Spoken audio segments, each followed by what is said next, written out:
Hello friends, आज के episode में आप देखेंगे कि गिन्नी की माँ बोले कि इतना सारा खाना 25 मिनट में कैसे बनेगा।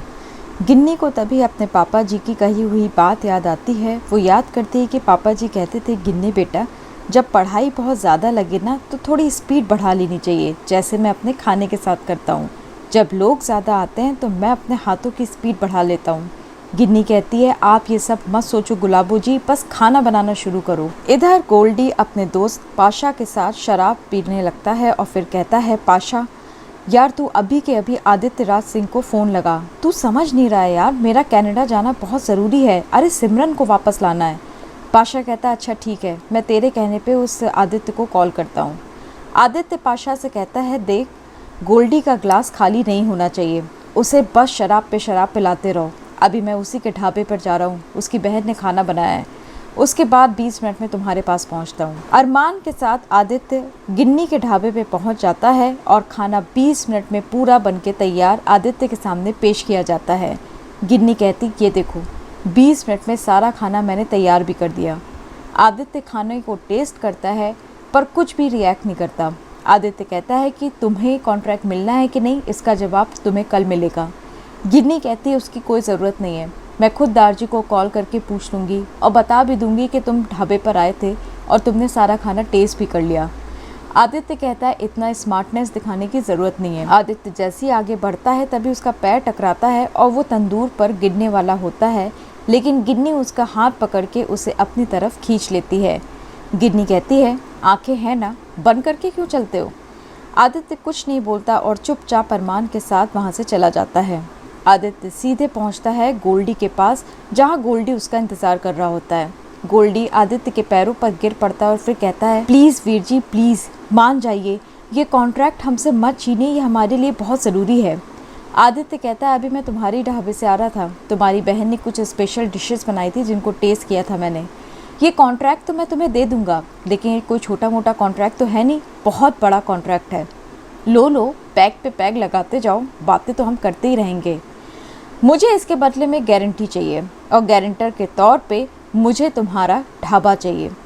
साथ में मैं तुम्हें कनाडा की टिकट भी दे दूंगा, क्योंकि मुझे पाशा ने बताया कि तुम्हारा कनाडा जाना बहुत ज़रूरी है ना गोल्डी। गोल्डी कहता है, पर वो ढाबा तो मेरी मम्मी जी के नाम है, आपके नाम कैसे करूं। आदित्य कहता है, उसके लिए मैं तुम्हें 48 घंटे का वक्त दे रहा हूँ, तुम किसी भी तरह अपनी मम्मी जी से साइन करवा लो पेपर्स पे, पेपर्स मुझे दे दो। तभी गोल्डी कहता है, तो फिर डील आप 25 की जगह ना 30 लाख की फ़ाइनल कर दो। आदित्य कहता है, चलो भाई 30 लाख में मैं ये डील फाइनल करता हूँ, तुम मुझे पेपर्स दे देना, साथ में मैं तुम्हें कनाडा की टिकट भी दे दूँगा, ठीक है। गोल्डी मनी मन सोचता है, वाह अब मम्मी जी और गिन्नी को पता चलेगा कि मेरा दिमाग कोई ऐसा वैसा नहीं, बिजनेस माइंडेड दिमाग है। 20 लाख की डील मैंने 30 में फ़ाइनल कर दी। आदित्य फ़ोन करता है, गिन्नी से कहता है, तुम्हारा कॉन्ट्रैक्ट फ़ाइनल हुआ। आदित्य जानने के टाइम कहता है, देखा अरमान मैंने क्या खेल खेला, अब तो ये ढाबा मुझे मिलकर ही रहेगा, चाहे कैसे भी। इधर आदित्य की ताई घर में हंगामा शुरू कर देती है। वो कहती है, मेरी तो समझ में नहीं आ रहा कि जब मेरी बेटी की शादी है और चीमास फैमिली के लोग यहाँ आएंगे तो इतना बड़ा खाने का कॉन्ट्रैक्ट किसी ढाबे वाले को कैसे कोई दे सकता है। सुप्रीत कहती है, अगर दे भी दिया तो क्या गलत किया है, आप लोग तो मन चाहे पैसे उड़ाने में लगते हैं और कमाने वाला कौन है, मेरा पति। तभी शैलजा कहती है, वाह आपका पति, आप बिल्कुल मेरे साथ वैसे ही व्यवहार कर रही हैं जैसे कि गुरकिरत के साथ किया था। अरे आदि इसीलिए तो चिढ़ता है, कोई तो वजह होगी जो बचपन में उसने आपका हाथ जला दिया था। आदित्य सारी बात सुन लेता है और बचपन की उस बात को याद करता है जब उसने खुद अपने पिता को सुप्रीत के साथ रोमांस करते और उनका हाथ पकड़े देखा था। तभी पीछे से दारजी आते और कहते, बस करो तुम लोग, शर्म नहीं आती, रोज़ रोज़ घर में महाभारत शुरू कर देते हो। शैलजा अगर तुम्हें इतनी दिक्कत है तो मैं चाहता हूँ कि तुम उस ढाबे पर जाओ और ख़ुद वो खाना टेस्ट कर आओ। अगर तुम्हें वो खाना पसंद नहीं आएगा तो कॉन्ट्रैक्ट डिसमिस हो जाएगा, फिर तुम जिस होटल से केटरिंग करवाना चाहती हो उस होटल से केटरिंग हो जाएगी, लेकिन एक बार तो मेरी बात सुन सकती हो ना। इधर गोल्डी शराब पी के घर आता है तो गिन्नी वेट कर रही होती है। गिन्नी कहती, शर्म नहीं आती तुझे, तू शराब पी कर आ गया।